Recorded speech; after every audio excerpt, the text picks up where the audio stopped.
Bueno, bienvenidos todos y todas a esta charla de cómo construir una estrategia organizacional exitosa.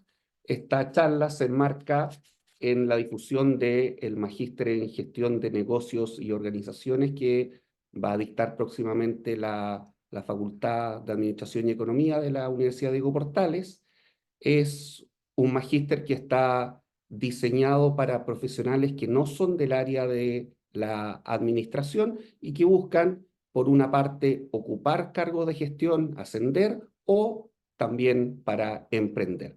Tiene básicamente tres grandes líneas de trabajo, una que es gestión directiva, habilidades directivas y contabilidad, finanzas y control de gestión. Ya próximamente haremos una charla para dar a conocer este magíster. Ahora me voy a centrar en la presentación de esta charla. En primer lugar me presento.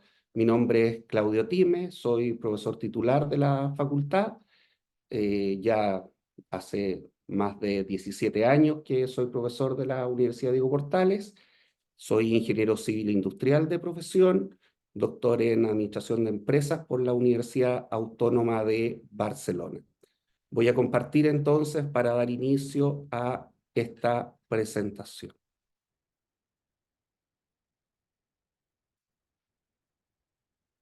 ¿Ahí se ve? ¿Sí?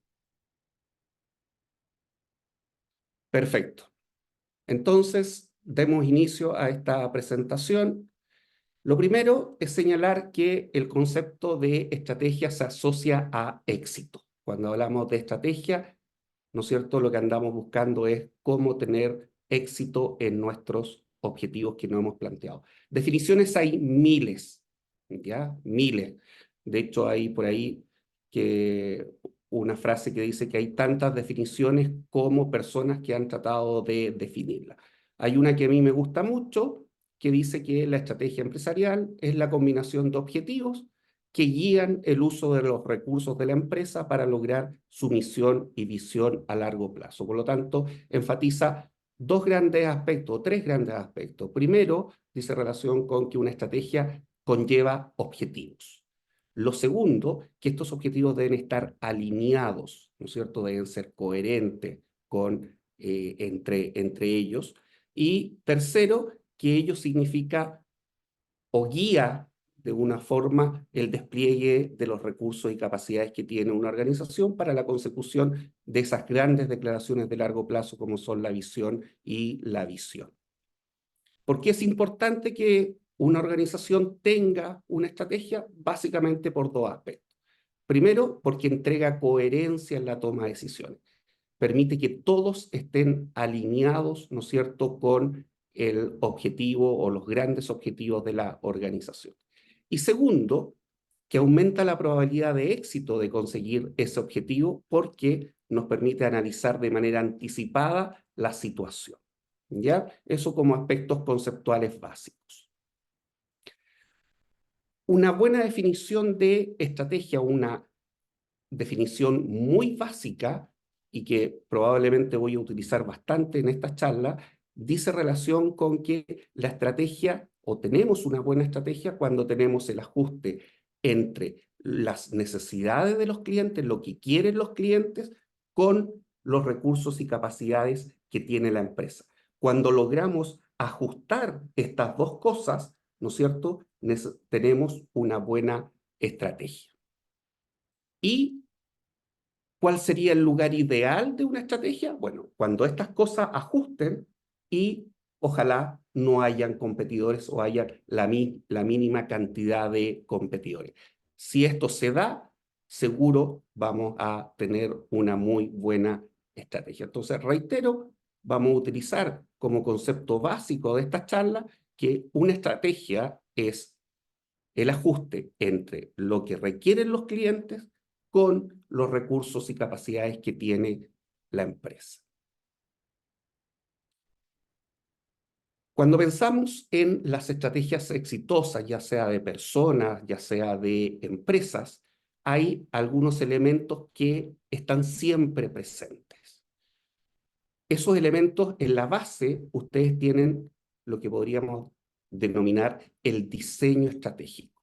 la primera función de la administración. Les recuerdo que la administración tiene 4 grandes funciones. Planificar, que sería lo que está en la base, organizar, dirigir y controlar. Por lo tanto, la primera función, los aspectos clave, los aspectos que conllevan toda estrategia que conduce al éxito, dice relación. Primero, con lo que decíamos al principio, tiene objetivos sencillos, coherentes y de largo plazo. O sea, existe una definición clara de cuáles son los objetivos que se persiguen. Segundo, para lograr estos objetivos y coherente también con lo que decíamos anteriormente, hay un profundo conocimiento del entorno competitivo, dónde estoy compitiendo, en la industria en la cual compito, ¿no es cierto?, cuáles son las claves del éxito, qué es lo que quieren los clientes, cuáles son los recursos y capacidades que tienen la competencia. O sea, conozco el entorno en el cual me estoy desenvolviendo. Y hay una valoración objetiva de los recursos y capacidades que la organización tiene.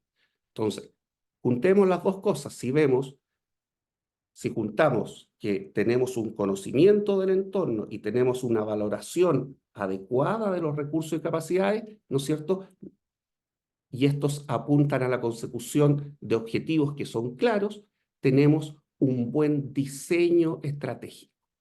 Ahora bien, una cosa es tener algo muy bien pensado y otra cosa es implementarlo adecuadamente. Y ahí aparecen las otras 3 funciones de la administración: organizar, dirigir y controlar. Yo puedo saber, siempre ocupo el mismo ejemplo, yo puedo saber de que tengo un problema, de que estoy un poquitito gordo, ¿no es cierto? Y que cuáles son las medidas para solucionarlo. Y puedo decir que necesito una alimentación sana, necesito hacer ejercicio, etcétera, etcétera. Una cosa es tener clarito y la otra cosa es, oye, necesito hacer ejercicio, ¿no es cierto? Pero no lo hago. Entonces, oye, claro, tengo un buen diseño, pero la implementación de ese diseño no es efectiva, ¿ya? Eso es lo primero. Entonces, cuando hacemos un curso de dirección estratégica, lo que hacemos es entregamos metodologías para hacer una valoración objetiva de recursos y metodologías para comprender el entorno competitivo que me permitan alcanzar estos objetivos que son de largo plazo. También es importante señalar que cuando hablamos de éxito en la empresa, estamos hablando de cómo obtenemos una rentabilidad superior, cómo ganamos dinero, ¿ya? Eso en el contexto de la empresa. Y básicamente hay 2 grandes formas de hacer dinero, de ganar, ¿no es cierto?, dinero sobre el nivel competitivo. Uno es haciendo lo que actualmente hacemos mejor que el resto, ¿ya? Eso es la primera forma de ganar dinero, ser mejores que el resto. A eso le llamamos estrategia de negocio o ventaja competitiva. Lo que busca es definir cómo debemos competir. Y la segunda forma de ganar dinero es ampliando nuestros límites, o sea, haciendo cosas que antes no solíamos hacer. Y eso define los límites, el alcance, ¿no es cierto?, de la estrategia de la organización, y a eso le vamos a llamar estrategia corporativa. ¿Con cuál de las dos debiéramos hacer un Zoom en especial o vamos a hacer un Zoom en especial en la clase, en la charla de hoy día? Básicamente en la ventaja competitiva. ¿Y por qué en la ventaja competitiva? Porque desde el punto de vista de facilidad de costo es mucho más fácil mejorar en lo que actualmente hacemos que ampliar nuestros límites y hacer cosas distintas. ¿No es cierto? Hay unos costos de aprendizaje fuertes si queremos, ¿no?, incursionar en nuevas industrias, en nuevos sectores, en nuevos mercados. Y por lo tanto, lo que nos vamos a centrar hoy día es en cómo generamos una ventaja competitiva. Y la respuesta es fácil y dice relación apalancando nuestras decisiones sobre los recursos y capacidades superiores que tenemos, o sea, sobre aquellas fortalezas, sobre aquellas capacidades que nos permiten ser mejores que otros. Entonces, tenemos ciertos recursos que nos van a permitir, ¿no es cierto?, conseguir esta ventaja competitiva. Y aquí nos vamos a centrar directamente en lo que es la charla del día de hoy para comprender de cómo se genera esta ventaja competitiva. Y para ello, lo que tenemos que entender es que toda empresa, toda organización, ¿no es cierto?, genera productos, genera servicios, y todo producto o servicio genera un valor percibido por el cliente. ¿Ya? Todo producto o servicio genera cierto valor, ¿ya? Y a su vez tiene cierto costo. Entonces, tenemos por una parte dos aspectos esenciales, y a esto le llamamos valor creado por la empresa. Entonces, nuestro trabajo como administradores, ¿no es cierto?, de cualquier organización es doble. Por una parte, tenemos que aumentar el valor percibido por el cliente, y por otra parte tenemos que disminuir el costo, ¿no es cierto?, en el cual incurrimos. Entonces, siempre seteémonos de que mi labor es aumentar el valor creado por la empresa. Y eso significa aumentar el gap entre el valor percibido por las cosas que hacemos y el costo que eso significa. Eso primer aspecto. Segundo, ¿cómo eligen los clientes? Los clientes no eligen por el valor creado, no eligen por este gap. Lo que eligen es por el excedente del consumidor, o sea, la diferencia entre valor pagado, entre valor percibido, que es distinto que valor pagado, y el precio el precio de ese producto o servicio. Entonces, dependiendo de este excedente, habrá mayor o menor demanda de un producto o servicio. Ahora, fíjense una cosa, yo le llamo que la variable del desesperado es la variable precio, porque claro, podemos aumentar el excedente del consumidor bajando el precio, ¿no es cierto? Lamentablemente, cuando bajamos el precio, efectivamente aumentamos el excedente del consumidor, pero disminuimos el excedente del producto. Por lo tanto, lo primero que tenemos que pensar es, lo mejor es aumentar el valor percibido, ¿no es cierto?, que disminuir el precio. ¿Estamos claros? O sea, es súper fácil bajar el precio, pero en general en las industrias es bastante competitivo y los costos de producción son relativamente estables, y por lo tanto lo único que estamos haciendo es disminuir el excedente del productor, a menos que efectivamente tenga un costo de producción más bajo. Entonces, tenemos que aprender a entender que la demanda está dada por este excedente del consumidor. Entonces, acá el tema es, bueno, ¿cómo se mide el valor percibido por el cliente? ¿En qué consiste este valor percibido? Y lo que tenemos que entender es lo siguiente. Primero, lo que decíamos anteriormente, nuestra labor como administradores es, por un lado, aumentar el valor percibido, y por otra parte, disminuir el costo. Entonces, fíjense acá que el valor percibido en el eje Y, ¿no es cierto?, aumenta en la medida en que subo por este eje, y el costo relativo disminuye en el eje X. ¿Dónde están las empresas exitosas? ¿Dónde están las empresas que tienen una ventaja competitiva? En la frontera. Porque veamos un caso. La organización, la empresa D, es una empresa que no tiene una ventaja competitiva, que es una organización ineficiente. ¿Y por qué es ineficiente? Es ineficiente porque hay otras empresas, como la empresa A, que con el mismo costo relativo obtiene mayor o genera mayor valor percibido. O porque hay una otra empresa, la empresa C, que genera el mismo valor, pero lo hace a un costo inferior. O hay una empresa B, ¿no es cierto?, que genera más valor y lo hace también a un costo más bajo. Por lo tanto, nuestro trabajo, reitero, es manejar estos dos aspectos, cómo yo soy capaz de crear valor y disminuir los costos, y eso hacerlo mejor que la competencia. ¿Ok? Entonces, decíamos que lo importante acá era saber, bueno, cómo medimos el valor creado. Si sabemos que la demanda está dada por el excedente del consumidor, sabemos el precio que estamos fijando, cómo, la duda entonces, cómo calculamos este valor percibido.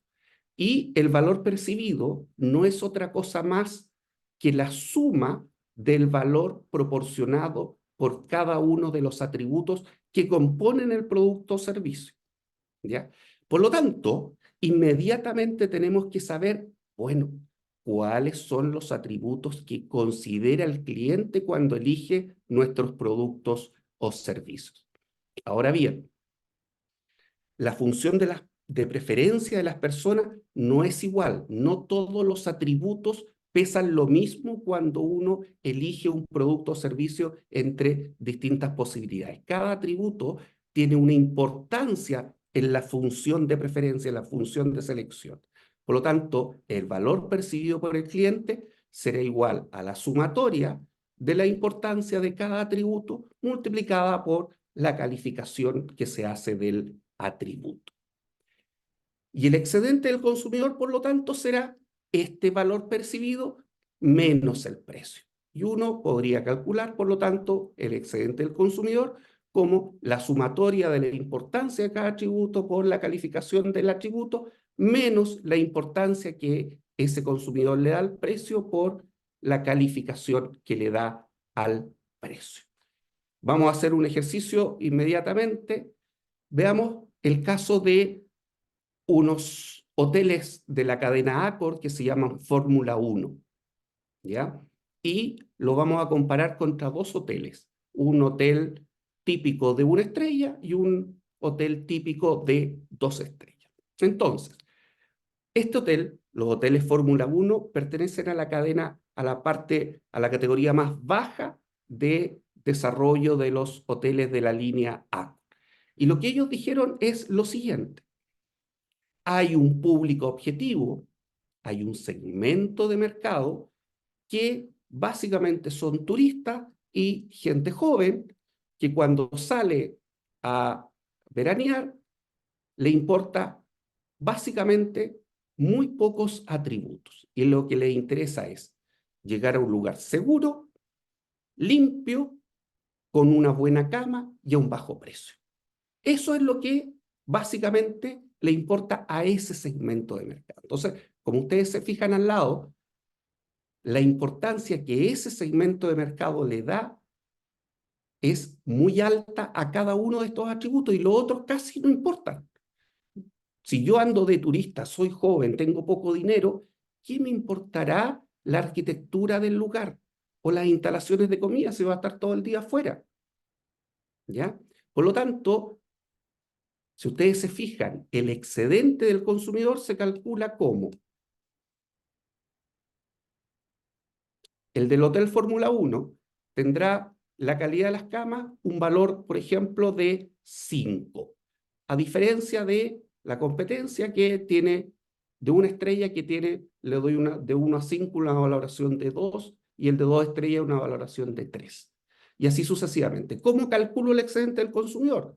Básicamente será el peso relativo de cada uno de los atributos que está considerando el cliente. Ya decíamos que el cliente en general, este tipo de segmento, le interesa el precio, las características de tamaño de la habitación que alcance para la pareja, ¿no es cierto?, y uno o dos niños, que sea limpio y que las camas sean buenas. ¿Ya? Entonces, si ustedes se fijan, el que entrega más excedente al consumidor, 0,2 por 4 más 0,2 por 5 más 0,2 por 4 más 0,3 por 2, es mayor y lejos mayor para los Fórmula 1. Y uno encuentra de que esos hoteles es muy difícil encontrar una reserva porque se lo pasan lleno, porque efectivamente están atacando efectivamente a una población objetivo. Entonces, la primera regla para tener una estrategia organizacional exitosa es conocer al cliente, es conocer la función de preferencia, qué cosa está valorando el cliente cuando elige. Si yo sé eso y sé qué es lo que están valorando o cómo lo están valorando para la competencia, yo podré saber cuánto excedente del consumidor estoy entregando. Y si estoy entregando poco excedente del consumidor, ¿no es cierto? Lo que tengo que saber es, yo necesito generar ciertos recursos y capacidades que me permitan aumentar el valor o disminuir el costo.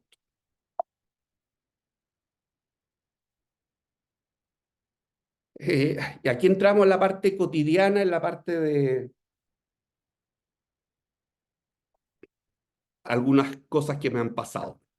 Hace varios años acompañé a mi hijo a comprarse un televisor. Y estábamos viendo más o menos, la idea era ver televisores de 40 pulgadas, esa era más o menos la idea, que fuera 4K. ¿Ya? Entonces, básicamente teníamos dos opciones. Teníamos un LG y teníamos un Samsung. Para mí, LG y Samsung pesan o valen casi lo mismo, o sea, no generan ninguna diferencia. Para mí, del 1 al 7, los dos los evalúo con nota 6, no marcan diferencia. Ninguno me genera más valor uno que otro. La resolución de ambos televisores era 4K, por lo tanto tampoco había diferencia. Pero, y el precio era exactamente el mismo, 299,900. Por lo tanto, los dos me estaban entregando el mismo valor. El otro aspecto que consideré era el tamaño de este televisor. Y aquí había diferencia. El LG tenía una pantalla de 42 pulgadas y el Samsung de 40. Por lo tanto, la primera opción, ¿no es cierto?, que a todos se nos viene por la mente es que el que tenga una pantalla mayor me genera más valor. Por lo tanto, en primera instancia, yo me estaba quedando con el televisor LG porque por el mismo valor, por la misma resolución, por la misma marca, me estaba entregando 2 pulgadas más. ¿Estamos de acuerdo? O sea, el valor que estaba generando LG era mayor. ¿Por qué? Porque yo valoro más 42 pulgadas que 40 pulgadas. ¿Qué pasó? Se acercó un vendedor de Samsung y nos dijo, señor, cuando usted elige un computador, ¿qué es lo primero que se fija? Y yo le respondí lo mismo que responderían ustedes, el procesador. Exacto, me dice, el procesador. Y el procesador de Samsung es 2 veces más rápido que el procesador de LG. Entonces, ¿qué creen ustedes? Nos quedamos con el Samsung. ¿Por qué? Porque lo que hizo el vendedor es efectivamente lo que tenemos que aprender. Lo que hizo el vendedor fue incorporar en mi función de preferencia algo que yo no había visto, el procesador en el cual Samsung tenía una ventaja considerable sobre el G. Y, y no solamente incorporó un nuevo atributo, sino que le dio una valencia, una importancia muy grande. Por lo tanto, entre 2 pulgadas más y un procesador 2 veces más rápido, a mí me entrega mayor valor este procesador y por lo tanto el televisor Samsung. Por lo tanto, si ustedes se fijan, aquí lo que hay es, yo sé por qué cosas elige el cliente, pero adicionalmente, aquellas cosas que yo tengo buenas, las salgo a publicitar y las trato de incorporar en la función de preferencia que tienen las personas. Este es el primer ejemplo que les quería compartir. El segundo es, bueno, esto es lo que está resumiendo. Fíjense que tenemos a igualdad de precio, probablemente a igualdad de costo, ¿no es cierto?, entre LG y Samsung, genera mayor valor y por lo tanto mayor excedente del consumidor Samsung y me quedo por lo tanto con Samsung. ¿Por qué? Lo más probable es porque Samsung tiene, o en este momento mostró tener, dos capacidades sobre el G. Una de innovación, capacidad de dar un mejor producto, y capacitación de la fuerza de venta. Ese vendedor, un genio. ¿Ya? Por lo tanto, generó la empresa como tal ciertas capacidades que permiten, ¿no es cierto?, generar mayor valor para el consumidor. Ese es el primer ejemplo que les quería compartir. El segundo es algo que nos pasó el fin de semana con mi familia.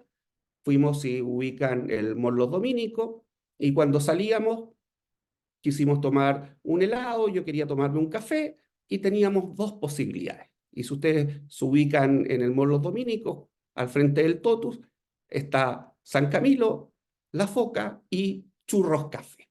¿Qué pasaba? Churros Café estaba vacío, no había nadie. Y La Foca, habían bastantes mesas ocupadas, quedaban un par de mesas desocupadas, el resto estaba todo ocupado. Entonces, tratemos de identificar por qué está pasando esto. Y si uno analiza abajo, probablemente Churros Café tenga un costo más alto que La Foca. ¿Y por qué? Porque La Foca es una heladería antigua que tiene diversidad de otras líneas, por lo tanto, apalanca sus costos en distintas áreas de negocio. De hecho, fabrica con marca propia para otras empresas. El precio el precio era más bajo de La Foca que el de Churros Café, probablemente por el mismo costo que significa cada uno de ellos. Pero por otro lado, uno tiene que preguntarse qué cosa está entregando valor cada uno. Entonces, la calidad de los productos, bastante buena, la de La Foca, y Churros Café un poquitito más bajo.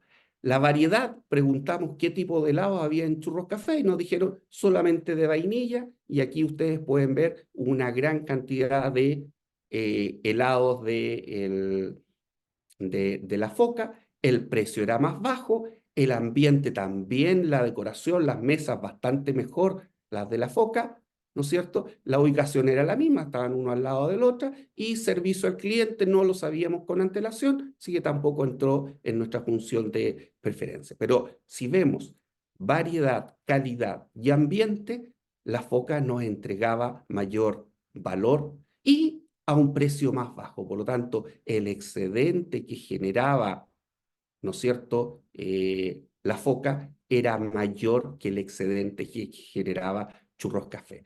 ¿Qué tiene que hacer Churros Café? Básicamente, preguntarse qué recursos y capacidades debo generar tal de aumentar el valor percibido y disminuir los costos. Esa es la pregunta, y esa es la estrategia, y esos son los objetivos que tiene que plantearse. ¿Cómo yo genero ciertos recursos y capacidades que impacten sobre el valor que estoy entregando al cliente y el costo que significa, ¿no es cierto?, generarlo? Pero para eso, los dueños de Churros Café tendrían que saber qué cosa valora la gente al momento de elegir. Y tienen que saber que solamente con helados de vainilla no va a llegar muy lejos, que con unas mesas que se ven relativamente feas tampoco va a llegar muy lejos, y que el precio comparado con el local de al lado está más alto. Por lo tanto, está entregando menor excedente. ¿Ya?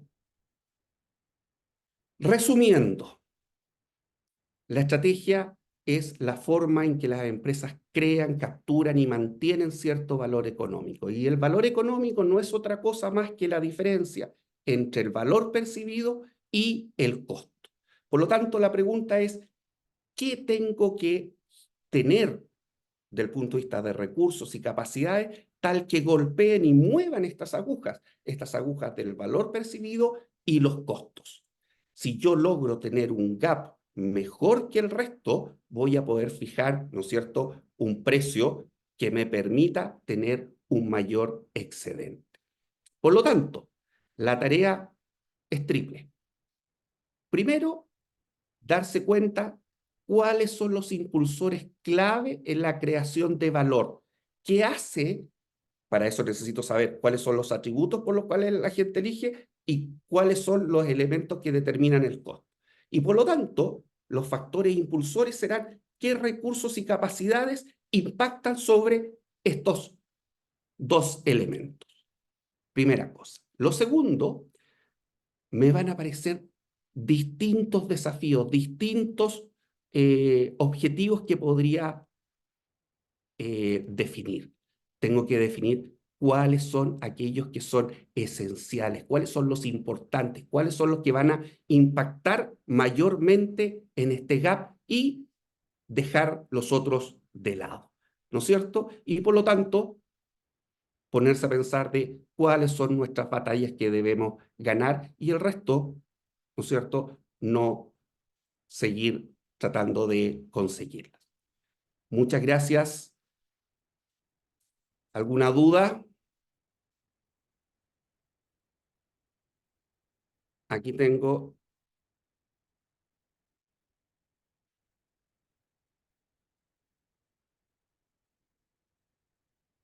Parece que las consultas se pueden hacer solamente por el chat. ¿Alguna duda?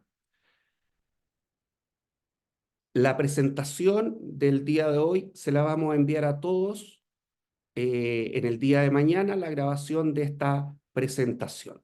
¿Ya? Sí, Franco, mañana la estaremos distribuyendo esta presentación. ¿Dudas? ¿No? Perfecto, muchas gracias, espero que le haya gustado. La idea era hacer una presentación lo más corta posible y centrándonos en aquellos aspectos que les permitiese a ustedes, ¿no es cierto?, desarrollar una estrategia sencilla, pero exitosa. Muchas gracias, que esté muy bien.